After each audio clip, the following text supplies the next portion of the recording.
Yeah, no worries. So after last week's call, you and I spent some time and we kind of worked a little bit more on the connection I was trying to make for you so that you could kind of digest what we were trying to get across. Now that the dust has settled and you had a couple days to think about it, do you have any feedback or do you have any results that you want to share from what happened last week? Yeah, I mean, I tried the approach with a meeting I had on Friday with a broker that I met with, and it went pretty well. He's actually already sent me his first deal, so I kind of I did the meeting differently than I've done one before. I just kind of talked about myself and them, and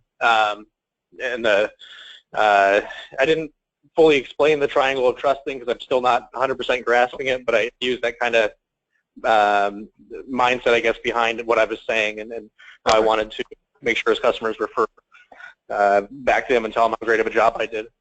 Correct. Okay. So, Larry, and you've had some success with this already, right? You've had some success meeting with realtors and kind of explaining to them how you do business? I've used it on the last 3 realtors, and I've got, the first one I got was a refinance from the realtor's best friend. And she didn't really say boo about it. She just said, I want you to take care of them if this is what your sincerity is. And again, she's a good, every Sunday goes to church. She actually helps teach at the Sunday school classes. So it was her girlfriend, the other teacher, really liked this. I did it again right after our meeting last Tuesday afternoon, and I got the realtor's personal loan that she's doing for sales price of $610,000 on the condo that's being constructed about a block from my office. And I'm working on another realtor right now for her. It's a problem issue, but she will in the way and giving the client. And now the client, because I said the same thing to the client, I did it to the realtor, told her the triangle of trust and what my message was to her. I did the same thing to the client.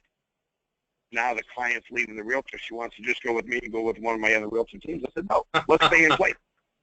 Right. And I didn't understand. She didn't think that the realtor had that much interest in her. It wasn't a friend. It was nobody she really knew. Right. Now she thinks I'm the trusting factor. She wants to listen to what I have to say. So I kind of put a blind email out there. Let's see what we can do. So it's working really good. And I think it's a little bit different because I have talked to some of the people that I've known. Again, I've been in the business almost 30 years. They're thinking, what's new coming over? That's how I'm bringing Brian's new company. You know, I've been on here 2 months, and I said, this is why I came here. I have support.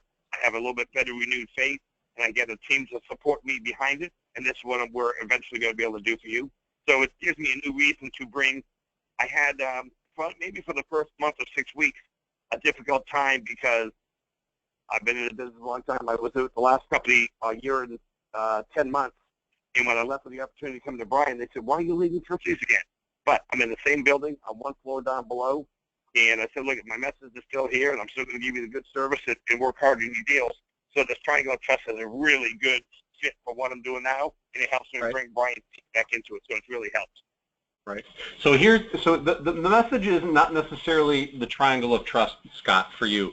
The Triangle of Trust really is a symbolism on what and how we do business. Everybody talks in adjectives about what makes them unique. Like, why should I use you? And you could say, well, you use me because I believe in the Triangle of Trust. The same philosophy holds true if you were to come up with any kind of story that parallels it. I think we talked about was when you went and bought a car. You know, you bought your Kia.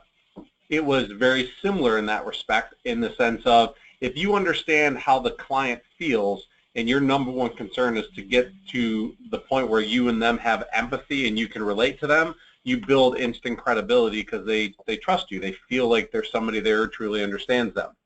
So what I did was I went through and I started to map out a little bit about how I present myself to my clients. Now that you guys are capable of meeting with realtors and having some value to share with them, what do we do with the clients that come to us? Because as powerful as the realtor is, the client that you're getting is equally as powerful.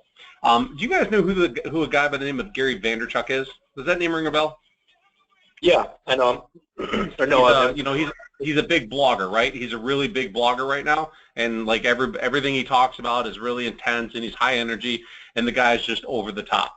So I had a chance to read his book when I was on my road trip down to Florida 2 weeks ago, and the book that he read was a book called Crush It. And I took two things very personally into heart in what he said in that entire book. The first one was, I'm a gratitude seeker, meaning I seek out the wow, the thank you, I appreciate you, any type of accolade. And he goes, that gratitude seeking statement is really my brand. See, you guys are really starting to develop a sense of an identity on what your brand is. And I've never really communicated it as a brand, but after listening to him and reading that book, I'm like, you know what? That's exactly what we do. We don't sell mortgages. What we do is we push or we present our brand to people. And our brand is not mortgages, because that's what everybody says they do. You're not mortgage pushers. You guys are gratitude seekers. See, everything you do, every decision, every conversation, every opportunity that's presented into you, you're seeking one thing and one thing only. And that's the opportunity to get a thank you from them, because you guys are that good. That's who you guys are. You're not transactionally based. You guys don't always look at the numbers. You guys look at the value of the relationships. And I know this because if you didn't, you wouldn't be working for Brian, and you wouldn't be part of our family. The identity with the Triangle of Trust is just a story in which you communicate your brand. The reality for humans is that we receive information differently. I can sing the lyrics to a song that I haven't heard in a year, but I can't remember what I had for breakfast 6 months ago. And that's because the way in which it's communicating to me resonates with me when it's to lyrics or to a music. And the same thing holds true with a story. We tend to receive stories much differently than we tend to receive facts and adjectives. Would you guys agree with that? Sure, please, yes. The message that you're trying to do is A, communicate your brand, and in this case, gratitude, but you're also trying to get them to remember it. Because we have a short period of time with our clients, anywhere from 30 to 90 days, we have a huge opportunity to take the referrals that come to us and turn them into walking advocates of our business. Every client that you have a chance to talk to and meet with face-to-face is an opportunity to get a referral, because every person that you meet with knows somebody who potentially is going to need advice about a mortgage. Would you agree with that? Yes. If you could get your client to basically go out and tell anybody that they cared about you, do you think you would see an increase in your opportunities of referrals? Huge. It is huge. It's almost ridiculous when you think about one person's, how many contacts do they have on Facebook? Now let's just take that number of people on Facebook and bring it down to 10%. That's probably 30 people on average. So one person knows 30 people. I'm hard-pressed to say that I wouldn't be able to communicate my message to one person and not have them tell at least 3 to 5 people. Let's just think about the transaction for a moment. Every time you interact with a client, you have a choice to either disseminate information or to orchestrate a referral moment. Do you guys understand the difference? Scott, what would you see as being the biggest difference between disseminating information and orchestrating a referral moment? That's I think it'd be more of a cut and dry conversation with just disseminating information rather than building a relationship. Well, it's kind of hard to put into words, and that's why I asked it. Yeah, it's almost exactly that. If you want to break it down a different way, there's a purpose and a reason to pick up the phone and talk to people. When you pick up the phone and you talk to somebody, the reason is to give them information and to communicate. However, if you take it a step farther and you develop a purpose behind it, you start to learn how to orchestrate opportunities that cultivate in you guys being able to ask for new business. And it goes something like this. When you meet with a client for the very first time, you have to set the stage. And what's on the screen, what you're looking at, is really kind of some of the things and the techniques that I've used in the past when I talk to clients and I start a conversation. Now, I'm not going to read what I type, but let me go into it a little bit with you. So when a client calls, have I gone over this part of it with you guys? Have I talked to you guys what I say to clients when they first call? No, I don't think so. Okay. So a client calls for the very first time, and I'm like, oh, and Larry, I'll role play with you. Larry, you call me, and I'm like, hey, Larry, how are you today, buddy? Everything well? Feel good? Yeah, real good. How about yourself? I'm doing fantastic, man. Thanks for asking. So how did you get my name and number? I got your neighbor from a friend down the street who was also in the mortgage. He was looking for a mortgage, and he went through you and referred you back to me. So if it was good enough for him, I'd like to hear what you have to say. Awesome. You know what? That's so cool. Do you know how hard it is to get people to refer you? It's really tough, isn't it? Totally. Yeah, because I trust my friends when they give me a referral, I want to use them. That's huge, isn't it? You know, when somebody puts their trust and faith in you, that's a really, really difficult process to get somebody to do that. And I truly, I don't take that lightly, you know, from anybody. So, you know, just out of curiosity, what did your friend down the street say about me that made you really want to call? I mean, I know you said he was happy, but did he say anything specific? He liked the trust that he had in you, and he really thought you were going to go the extra mile for him, and you got a good rate. Awesome. He did a turn in a fast time. Awesome. You know what? My entire business model has been built over the last 20 years exactly that way. I've always felt like my number one concern is the people who refer me. So as you and I develop a relationship, Larry, I want you to know one thing. What's the most important thing to me is that whatever we do together, whether we work together or not, I'm only going to ask you for one thing right now, and that's going to be after this conversation for you to call your friend back and just tell him thank you. Because I realize that I'm not going to be the only mortgage person on the planet, and that you have choices. You can go out there and talk to a bunch of different people. I just know that for me, I just want to make sure that I give you the right information and the right advice about what your goals, wants, and needs are. And at the end of that conversation, if I'm able to help you, heck, if I'm able to earn your business, that would be fantastic. But at the very least, if I'm able to give you advice and options that give you a better understanding of what your choices are, promise that you'll go back to your friend and say thank you. Is that fair? Hey, if we can work this out, I'd be glad to. Awesome. So before we go any farther, I just want to make sure you understand that my business is 100% referred to me, and as we move forward through this, it's going to be vital that you listen to the things that I talk to you about, because I do things slightly different than most people. For example, I'm going to require that we meet, and the reason that we meet is kind of like the way a doctor works. I could never prescribe a medication to you over the phone without looking at your entire profile.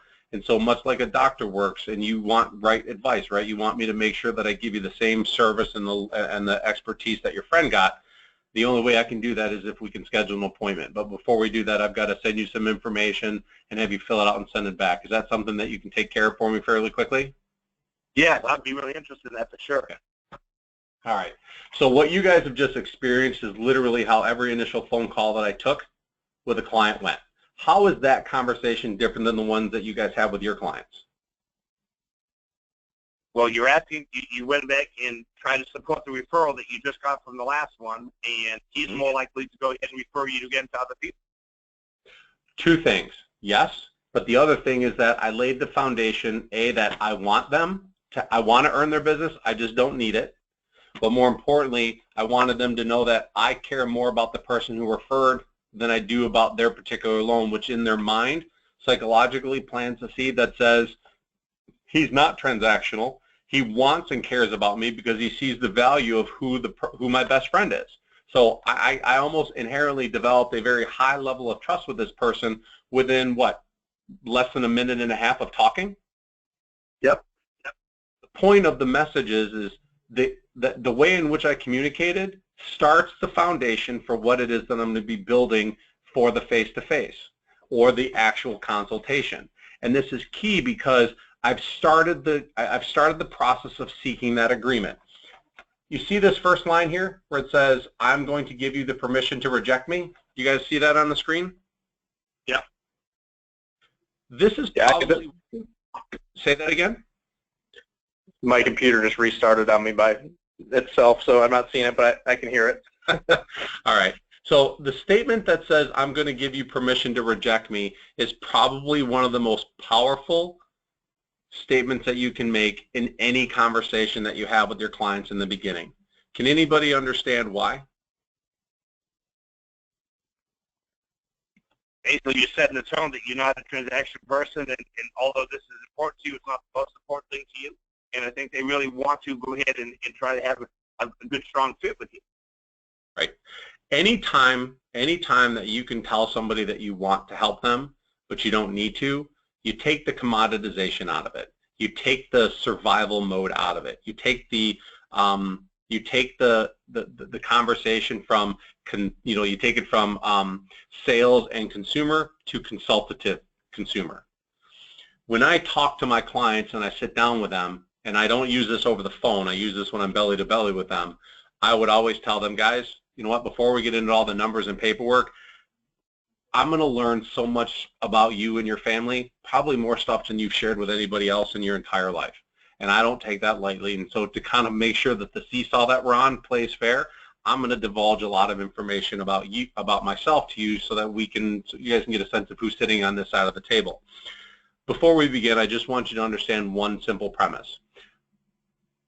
As much as you guys are interviewing me to determine whether or not I'm the right person to help you with your mortgage needs, I'm also interviewing you to determine whether or not you're a good fit for my mortgage practice. And I want you to know that through this conversation, once we're over, if I'm not the right person for you, I want you to know it's okay for you guys to say no thank you. I'm okay with that. Because remember, I want to earn your business, but I don't need it. But the other side of the coin is I want you guys to understand this philosophy. I'm also interviewing you, and I want you guys to be okay with, if I feel that I can't meet your needs or I can't service your loan as well as you want me to, I want you to know that I want to have the same permission. Think about that for a moment and the power that has within the psychological well-being of a client who's going through the most intense, nerve-wracking, fear-based process in their entire life. Short of having a child, this is probably the most stressful process they will ever go through. Is that agreed? Totally. Now they have fear of being rejected. No, I don't think they want to be rejected at a time like this. No, they don't. And so what do you think you create by making that initial statement before you even begin? What happens with the relationship? It's almost like turning the tables. They need you. They want you more than you really are telling you want them. Everybody wants what they can't have. So it also puts you in the position where you're the one that's kind of in control. You're not an order taker. You're not somebody who's unqualified.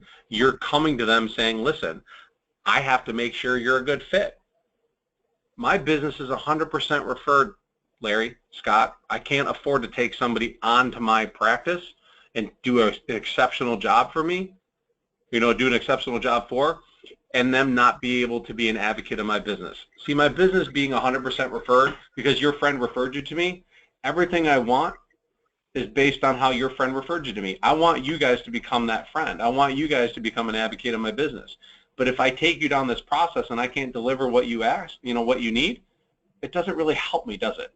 And I've built a business that's been very, very successful around this philosophy. And so as we move through this, I just want you guys to be totally okay with it, because I'm okay with you guys saying I'm not a good fit. And that doesn't hurt my feelings. So it allows that relationship to kind of come at a very level playing field. There is no, I'm above you, I'm challenging you, I'm manipulating you. It's all the cards are on the table. If you guys don't like what I have to say, it's okay. I'm totally okay with it. But I'm not going to adjust my conversation to fit whatever I think you want to hear in order to do business with me. It just puts down all of the barriers. It puts down all the fear. It puts down all the hesitation, because they feel like they're finally talking to somebody that speaks their language. I've probably closed 10,000 loans in my 20 years career, and I can't find one scenario where this conversation did anything but help. Does anybody not get this? Totally. No, I totally understand it. Scott, what about you? What do you get when you hear this from me? The same thing. It's definitely a transfer of control and expectations. I'm thinking back to conversations I've had with other borrowers, and I've even gone so far as to tell people we'll bend over backwards to get your business, and that's not really I guess, the right approach. No, because you minimize your efforts. Yeah. You're basically telling everybody that you're an order taker and that you're going to do whatever it takes because you need them. Well, where does that put the control? Where does that put the leverage? It puts it all on their plate. The byproduct of not having this initial conversation is that you never get a chance to earn the right to ask for referrals. You just don't.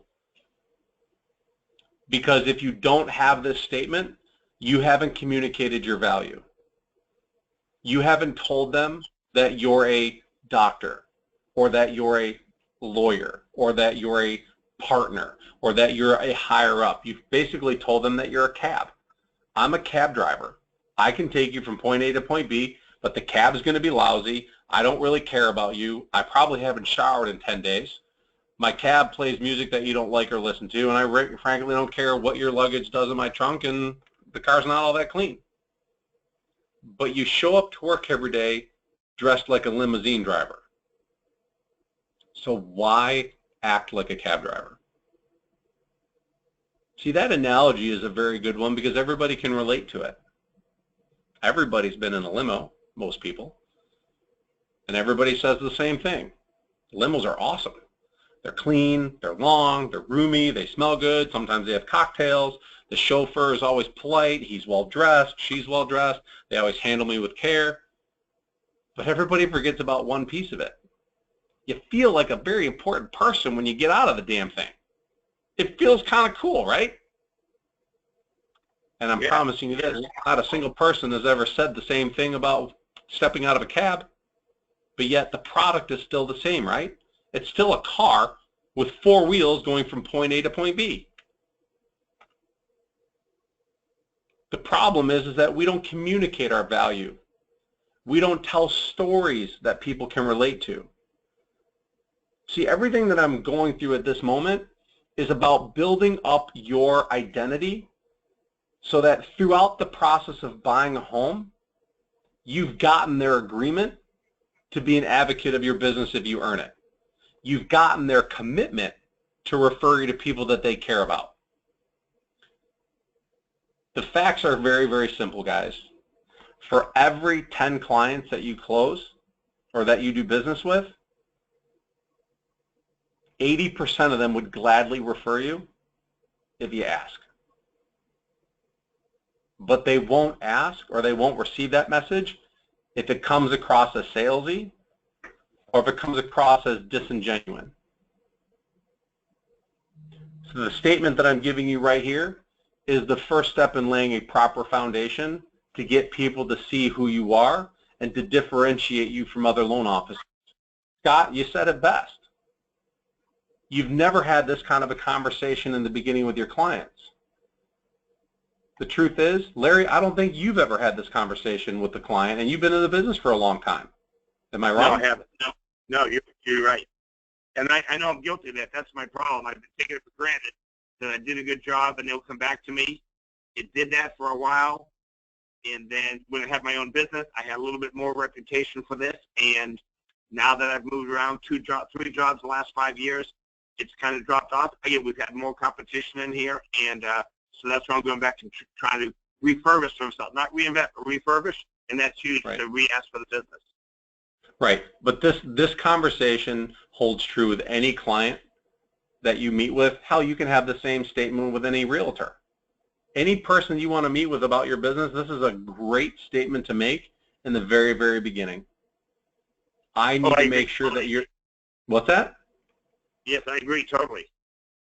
You know, you have the permission to reject me and I have the permission to reject you. And you can say it in your own way. It doesn't have to be a negative. It just has to be an agreement. And the ideal conversation, it starts out before you talk about numbers or anything. Because before you get into the whole mortgage process, you got to get them to buy into your mindset. Or, in this case, let's talk about your brand. You got to get them to buy into the brand that is Scott and Larry. That is, if you guys agree to work with me and I agree to work with you, I'm going to provide you with limousine service and a limousine experience. But you're going to have to, A, listen to what I say, and you're going to have to advocate me to the people in your life that you care about. That's the only requirement I have. If I know that I can deliver a great product and process for you, Mr. Client, you're going to get my commitments on rates, fees, terms, times, but you're going to give me 2 commitments. You're going to commit to me that if I ask you for something, you're going to do it in a timely fashion, and B, you're going to go and you're going to advocate me to the people in your life that you care about. Because otherwise, I couldn't live up to the first commitment. Right. It's all about them. Does that make sense? Totally. Yeah. The whole point of this is, if you start with this conversation in the very beginning of every meeting, I don't care what else you talk about, start with this. We're going to use this. This is going to be fundamental. Use this in your applications. And then work into, you know, the whole business of the triangle of trust and the relationship. And don't be afraid to say in your style, I need you guys to advocate my business. I want to work with other people in your life that are just like you. So I'm going to do a really good job for you, but I'm going to count on you. And throughout the process, I got it to the point where I was only talking to my clients at 5 key points from start to finish. And the team was handling the rest of it. And I was still generating a 63% return on my investment. Imagine if you only had to talk to your clients 5 times throughout the process and you were able to cultivate a 60% return on every client, yielded you a referral. Wouldn't that be a pretty good rate of return for free? Yeah, No? I think so. You think so? Yeah. I can't find another business model to date that gives me a 60% return on my investment for nothing. Because I'm doing the stuff that I would do anyway. I'm calling my clients, talking to them about their appraisal. I'm calling my clients to tell them that they have an approval. I'm calling my clients to tell them about their numbers that they have for closing. But instead of just disseminating information, I was orchestrating referral moments. And the reason that the orchestrating referral moments became so powerful was because at the beginning of the consultation, the clients agreed to work with me, just like I agreed to work with them. There was an agreement. There was a handshake. There was a hug. There was something that committed them to helping me like I committed to helping them. Don't you guys kind of feel like you guys commit to helping people all the time, but they never commit to helping you? All the time. Think about it. When was the last time a client truly helped you out? Never. And how many times do you feel like you deserve a client's help? A lot. Very often. Right? It's ridiculous. So the problem becomes is that it isn't that clients don't want to help us. 80% of our clients will gladly help us if we ask them, but we don't ask. We don't ask because it never feels right. See how I go back to the feeling statement? It never feels right. And the reason it doesn't feel right is because we never set the stage correctly, and we don't get the agreement in the beginning. And then when we do exceed their expectations, when we do a knockdown, drag-out job, we shut the door on the opportunity because we don't feel like we can ask because we don't know how, and we don't think that the person would receive it well. So instead, we get gift baskets, we get thank you cards, we get edible arrangements, we get pats on the back, we get, oh, hey, you did awesome, man, couldn't have done it without you. And you're like, no problem, it was my pleasure, no big deal. Are you kidding me? You're standing up to the plate and you've got a big softball being pitched to you, and every time you hit it, you earn $1,000, and we're swinging left and right because we don't know how to swing a bat. So what I'm going to work on with you guys over the next couple weeks, you guys already know what you're saying to your realtors. I don't have to work any more with you on that. The message that you're having here can be used with your agents. But I want you guys to take the at-bats that you're getting with your clients, and I want this conversation implemented. You have to implement this conversation. I promise you the impact that this will have on your clients will be amazing, and it'll happen right in front of you. The moment you're done having this conversation, the energy between you and your clients will completely shift. I promise. It's probably, if not the most powerful psychological part of winning your clients' trust and giving you the best opportunity to ask them for help as you move along through the process.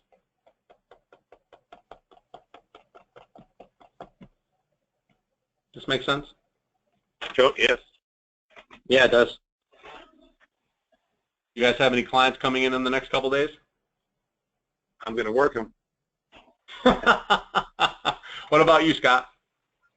I don't meet with clients face-to-face probably 99% of the time. Is that something you think I should change? Well, let me ask you your opinion on something. Where do you think your greatest strength is? Are you greatest interacting with somebody belly to belly, or is it over the phone or via email? Which do you think you have the greatest success with? Probably over the phone with clients. Okay. Okay. And why do you think that is? I think I'm more comfortable over the phone. Okay. That's fine. Totally agree. I'm going to tell you that your greatest opportunity lies in meeting with people face-to-face, because that's where you get their undivided attention. You get to use all forms of communication, nonverbal, verbal, and visual. But if you don't want your business to look like that, doing it over the phone is just as good. The problem is that whenever you meet with one person and there's a couple, you'll never get the message across to both parties. Okay. You'll never get the one person on the phone to communicate that same value to their spouse, and that spouse is going through the process equally as the one you're talking to. Now, I'm not saying that you have to. I'm saying that your greatest chance of seeing success is meeting people face to face. But I've got LOs that don't meet their clients face to face and they see success. But you've got to be diligent with the conversation. You've got to make this part of your opening line before you start talking about mortgages. You've got to give them the permission to say no to you. And you've got to be okay with that opportunity. And you've got to tell them that you're going to tell them no. I mean, let's be honest, you're never going to tell them no unless the client's such a buffoon or such a train wreck that it's completely, it's professional suicide to take them on as clients. But the truth is that the fact that you say that makes you even more important to them, because it makes them feel like they can't have you. And everybody wants what they can't have. It's proof. It's fact. Mm-hmm. And so if you're going to have that part of the conversation over the phone, just realize that for every couple that you meet with, or every couple that you take a loan out for, you're only getting that message to one of the parties. So you're only reaching 50% of your audience. Okay. Now, we can come up with creative ways to get that message to both parties, like by mailing something to their house. Thank you so much for the time on the phone the other day. I appreciate, I've got plenty of scripts that I can work with you on to do that, to help kind of drive that message home to both people. But you have to commit to doing that on the phone. You have to just put the whole mortgage process on hold and say, you know what, Mr. Johnson, before we get started, I just want to be open and honest with you about something. I want to earn your business. That's obvious. But I've built a business that doesn't need new loans. I want to earn your business. I don't need to earn your business. And there's a difference there in my book, and it really comes from the sense that, I want you to understand that it's okay if you and I talk and we go through this conversation and we decide that we're not a good fit for each other. Now, that may be somewhat of a lie in the sense that you may need this loan to survive, but the more that you can distance yourself from that reality in your conversation with the client, the more of a positive impact you're going to have, and the greater the chance the client's going to want to work with you and see you as a true professional and as a consultant and less as of an order taker. Mm-hmm. And that's really what I want you guys to focus on, because you guys do exceptional work. Your team does exceptional work. And the more that this conversation evolves and we get into the other 2 or 3 more opening statements, you're going to develop a sense of, identity that when you take on a client, you're going to be like, I own these people. Before this client is done, I'm going to cultivate at least 2 referrals out of them, and I know exactly when I'm going to ask for them, and I know how I'm going to ask for them. And that's where the control of your business comes in. Because for every realtor that you meet that refers you 5 people, that realtor is a great reflection of your business, but those 5 people become advocates of your business as well, regardless if you do a loan for them or not. Mm-hmm. Case in point, let me give you guys a personal story. So one of my pillars of my business was affiliated relationships, CPAs, financial planners, attorneys, title companies, and so on and so forth. So I met with a client that was referred to me by this realtor that I never really did a ton of business with. So I met with this client, and we were not a good fit. But in the conversation, I had asked them, I was in the market to help align myself with some new CPAs because I felt like I could help them with their businesses, and I was wondering if they had a CPA because he was self-employed who does your taxes, and he gave me the name of this CPA. Her name was Miss Singer.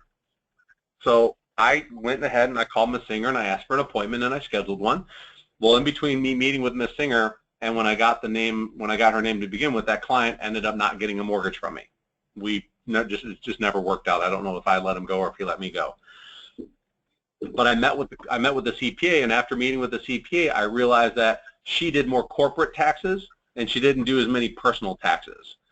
And I said, you know what? I appreciate your time, but it just doesn't look like we're going to be a good fit. And she goes, well, hold on a second.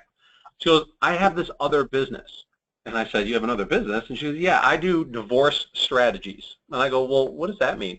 She goes, well, when a woman goes to an attorney for a divorce or seeks out an attorney because she's going through divorce, the attorney refers her to me to help figure out her financials, to decide on how much she needs in spousal support, alimony, and whatever else. I said, really? I said, I didn't even know that business existed. She said, yeah, and it actually does really, really well. And I go, well, how can I help? She goes, well, every person that comes to me that's going through divorce either needs to refinance the house to get the husband off, or they have a bunch of money that they need to go buy another house with. And I said, shut up. She became one of my largest affiliated relationships.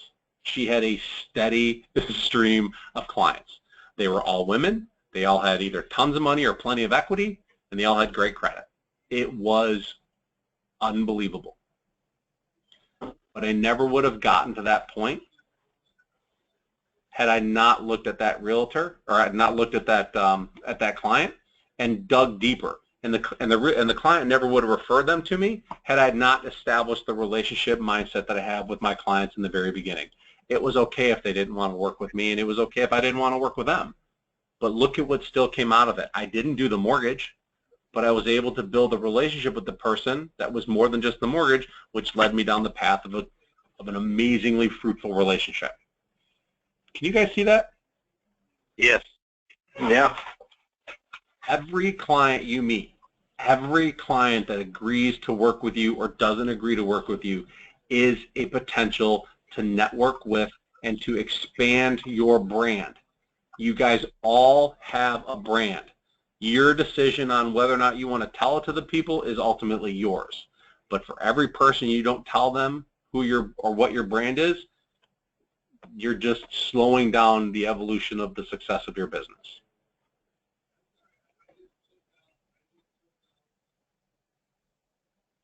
That's my 2 cents, guys. That's awesome. Was it worth it? Thanks, Doug. Was it worth it?